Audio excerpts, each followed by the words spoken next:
Well, most of us have a lot of things that are made in China, and BYD, which is called Build Your Dreams, in case you haven't heard of them, they are a Chinese brand who they've been building batteries and using battery technology for a very long time. I'm talking more than 20 years, and they have more than 600,000 staff working for them, you know, talking R&D, design, etc. So this is not just one of those Chinese products that might break down after a while. This is actually one that you can actually trust in, and it looks great as well.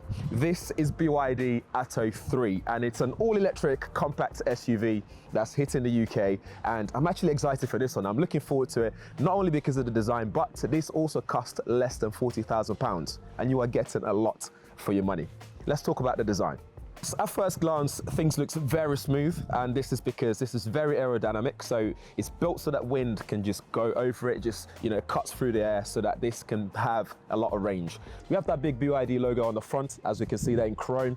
We will see that chrome hint all around the car, including that roof rail on the top of there. But apart from that, it's very minimalist on the front. We have our daylight running lights on there. There's no side curtains or anything fancy like that. In fact, I don't think that passes, actually there is something there. Usually, it might be fake, it might be real, but this was actually real. You can actually pass air through there, again, for that aerodynamic feature. But as far as the front goes, I think it's very minimalist. It's got that nice bar going across the front. I know you guys can't see it right now because it's a nice day out.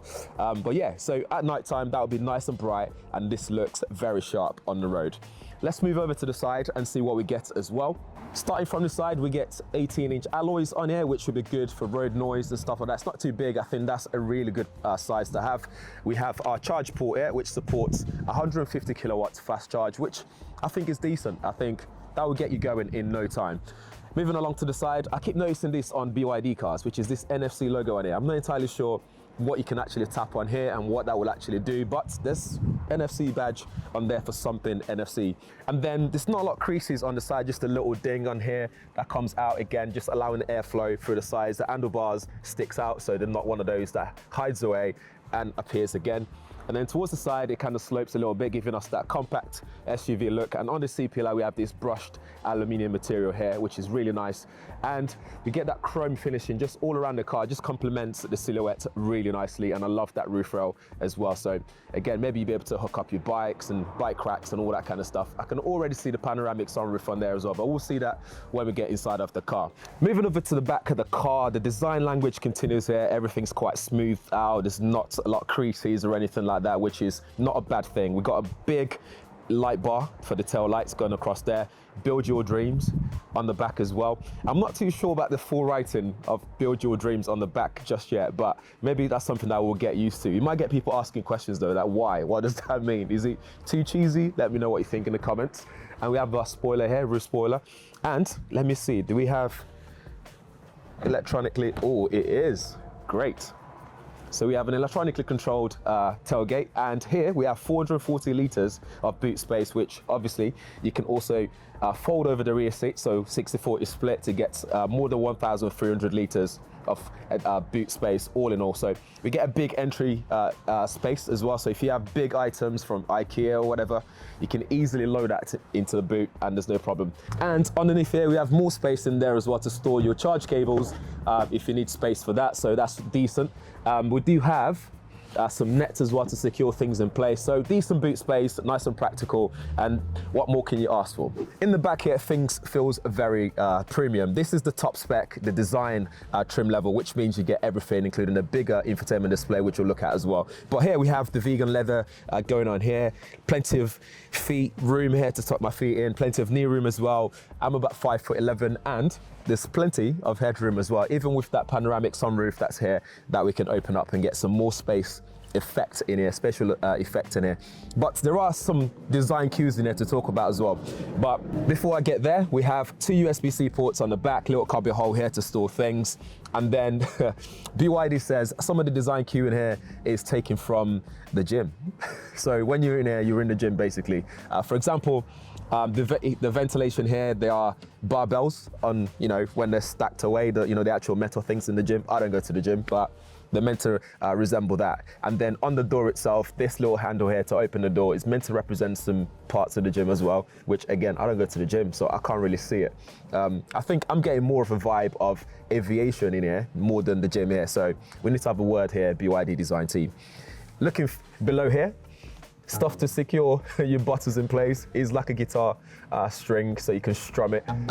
If you have time for that, you can maybe play some tunes, but if you have kids in the back, I'm telling you, that's gonna become annoying very, very quickly, because all they'll do your whole journey is that, and you can't remove it, you can't turn it off, so good luck with that one. But besides that, plenty of room here. I think it feels very premium. I like the material, I like the color scheme that's been used in here. They haven't overdone it, and it looks very playful, which is a good thing. Let's have a look at the front. Right, up in the front, things feels very cozy. It's not that spacious. I think it feels a bit tight, but it's snug at the same time. But that's my preference. I don't mind that at all. The gym feature thing goes on here. Apparently this here is meant to be your treadmill, and this is another parts of the gym for, you know, the kettlebells and stuff like that, where you hold it like so.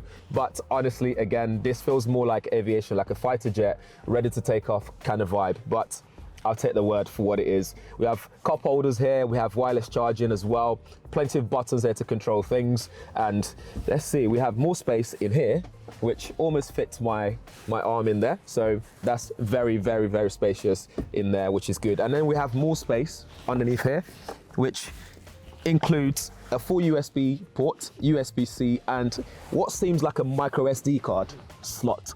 Yes, it is. So you have a micro SD card slot there, so you can store films or sound or whatever you want to put in there. You can put it in there and play on the infotainment system. This is just above 15-inch of display, which is massive, but they've done really well with the interface. The DI Link interface is very good in my opinion. This can actually rotate as well, which is quite fancy. So you tap that, the whole screen just rotates and goes into portrait mode. And in portrait mode, it still doesn't obstruct your view, which is really good, because I was quite worried about that at first, but I think it works really well, and it's very, very responsive. You press it and it does the thing in no time at all. And you can also have a split screen mode on there as well. So you have this big display that you can then have maybe Spotify on one side, in that satellite navigation on the other side. So that's a really good use of that big screen real estate. I love the small bezel on there. I always complain about this, you know, this day and age, we should have been having big bezels on your display in the car. There's a couple of things here I want to talk about as well. We have PM 2.5 filter in here, which is really good. It just means you get cleaner air in the car, especially if you're going to be driving in bigger cities like London. It just means you'll be getting clean air through the car. You know, all that toxic air will be filtered away. There's also voice control in here that works really well, which took me by surprise as well, in a good way, because it actually works, and it can almost control anything that you can do on this screen, including things like, I don't know, hi BYD, open the window. So responsive, like super quick. You say it, picks it up, opens it. You can even use it to close it back up again. Hi BYD, close the driver's side window. Look at that. That is incredible. And that's just one of the things you can do. You can use it to open the sunroof, you can open it, you can use it to, even this, hi BYD, rotate display. Okay, rotating the screen. That is so cool, and it just works. I'm just gonna tap it to put it back. And you can also control that screen on the driver's control on the steering as well, so you can press it and you can do that sort of stuff. I think they've done really well here. It's very premium. There's a lot of tech here, lots of safety equipment in here as well as standard. So things like front collision warning, you even have cameras in here to see the car in 3D sort of display mode, which is pretty cool. So the user interface is new to the market for us here, and it's very straightforward. It's not overwhelming in terms of being able to control it. So the first screen you have here is your navigation, your media, so you can move that around as well and change it. But if you go across, you can see how responsive this is. You just move it around, it does exactly what you need it to do, which is incredible. Nothing annoys me more than infotainment systems that just doesn't work, or is, you know, you have delays and stuff like, or lag or anything. So the split screen I was talking about is, we tap this button here, you can see the split screen. You can even adjust how it goes and what size you have, which is pretty cool. If anyone's ever used like your Android devices or Apple devices, you can also see programs running in the background. Apparently there's nothing running at the moment, but if we were to do Spotify on there, go home, maybe DAB navigation, something like that, what we can do is press this, and this will give us applications that were running in the background, which is pretty neat. And you can even tap this little corner here to then split screen whatever the app is. It reminds me of my phone, and that's really good. So it makes me think this is actually running on Android, but who knows. We go back home, we go across, and we see some of the applications available. We have Apple CarPlay, Android Auto, and Spotify installed on there, so you can just log in without having to use your phone connected to do all that stuff. If we go into vehicle image, I just want to show you the 3D effect on here as well, so you can actually see the car in full 3D mode, so you can see all around you, including the, the rubbish in the corner over there. That's how you know this is very high resolution. And if you don't want 3D mode, you can turn it off, and you can see all the different camera angles that the car has. So when it comes to parking and navigation, the car has got you back to make sure that you can see everything all around you. If we go into settings, it's nicely laid out as well. So on the first bit, the DI link section, you can see your cellular data connection area, got audio connectivity, and if you go to equalizer, you can adjust different things. You have some presets on there, or if you know what you're doing, you can always adjust it and reset it back again if you don't know what you're doing, so you can put it back to how it was. We have display settings, which allows us to adjust the brightness. You can go dark mode or light mode or Abbey Auto, depending on the ambient lighting around you or what time of the day. Software updates available as well. Over-the-air updates are great, so you don't have to keep taking it back to anywhere to update the car itself.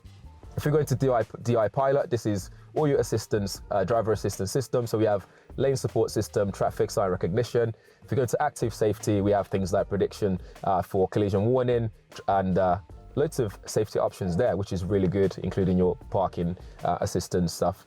We go to energy. This is all your energy information, including the consumption graph, where you can actually see your average electricity consumption. That takes into account of everything that you do in the car, including turning the heating on. This has heat pump installed by default, in terms of it comes as standard, so you don't have to worry about buying it or as an extra or anything like that. In fact, if you go for the base model, you will get a smaller screen. That's about the difference really, but other than that, there's not many options that you can pick in this. It's nice and straightforward and simple.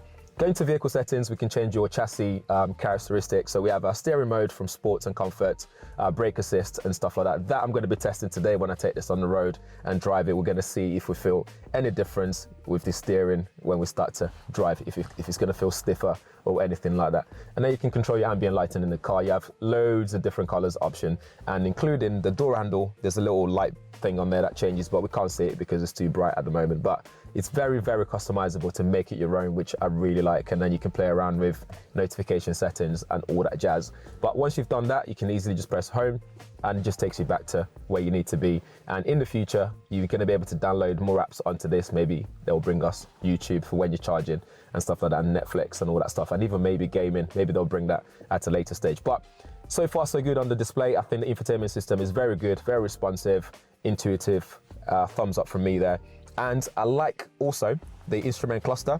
I love that they've kept that nice and simple. It doesn't, overwhelm you with the information that's on there. In fact, you can't really change anything here. It just gives you your speed, your range, and you're good to go, and just basic information for all the stuff that you need to do.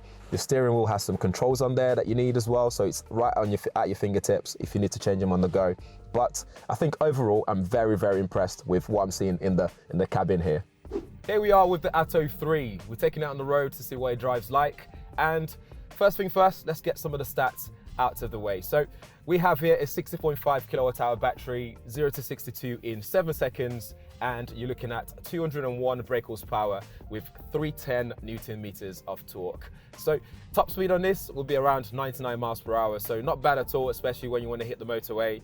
You're not going to be doing more than 70, 75 anyway, national speed limit. But when you do need it for overtaking, you have enough grunt there to overtake as well, which is pretty decent. And like I said, during the walkthrough of the infotainment system, you can also change some of the characteristics here. So for example, if we go into settings here, we can go into smart chassis settings. And here we can change the steering, the way that steering feels. So at the moment it's in comfort mode, which means the steering is nice and soft and light, but still precise, still very good. So far so good, no complaints there at all. Actually in comfort mode, the steering feels nicely weighted, just the way that I like to have my steering. There's also a button here that allows you to change different modes. So you can go from normal to sport and to eco as well. But to be honest with you, I'd rather just stick in normal most of the time, because the difference between the modes doesn't offer you drastic changes that you then need to update it or anything like that. But sports do give you a tiny bit of grunt, so you can stick in sports mode when you get to a roundabout, for example. You also have a button here for energy recuperation. So you can go from standard, you can increase it to high. And when it's on high, it kind of works more intensely, but it's not a one pedal drive situation. So it won't give you this kind of vibe you get in a Tesla Model 3 where you can almost take your foot off the brake as well, or the Model Y for that matter. So that's something to bear in mind. So it would have been nice if we could get a stronger energy recuperation mode there, but yeah, you can mess around with these modes and see which one suits your preference, but that's also there. So with all that stats said, how does it actually drive? What does all that mean for you? 7 seconds, 0 to 62 doesn't sound like a lot, but in an electric car, it's pretty decent. So you can put your foot down like so, and it just moves. It doesn't give you a lot of torque in terms of pushing you to the seat and getting that Tesla Model 3 kind of effect, or Model Y. It doesn't give you that sort of effect, but I think it's plenty of grunts for getting about, and for the kind of people that will be buying this, I think that's more than enough.